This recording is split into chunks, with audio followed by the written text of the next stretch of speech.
লাইফে অনেকে আসবে বন্ধুরা তোমাকে শেষ করার জন্য, কিন্তু তুমি একমাত্র তোমার পেরেন্টস ছাড়া কাউকে বিশ্বাস করো না, আর তোমার ঈশ্বরকে, যিনি তোমায় সবসময় দেখছে। তবে এমন কিছু খারাপ কাজ আমাদের করা উচিত নয় যেটা আমাদের ঈশ্বর পানিশ করে।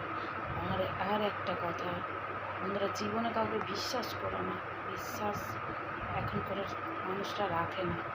এখন সবাই নিজের ভালোটা প্রথম করে, অপরের ভালোটা পরে করে, অপরের খারাপটা কিসে হবে সেই চেষ্টা করে। হাই গাইস, আমি ভালো বুঝিয়ে হয়তো কথা বলতে পারি না, কিন্তু আমি যেটা বলছি এটাই বাস্তব রিয়ালিটি, যেটা আমাদের সব সময় মনে রাখা উচিত।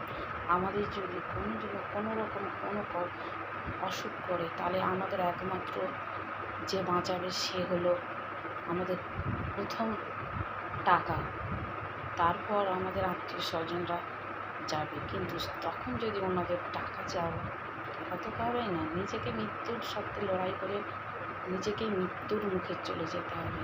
তাই বলছি বন্ধুরা, এই কলিযুগে ভালোবাসার যেমন কোনো দাম নেই, তেমন অন্য কোনো জিনিসেরও দাম নেই। একটা জিনিসেরই দাম আছে, নিজেকে ভালোবাসো, নিজের ভালো কিসে থাকবে সেই চেষ্টা করো, অন্যের নয়। সবাই তোমাকে আসবে নিজে ফেলতে, উপরে ওঠাতে নয়।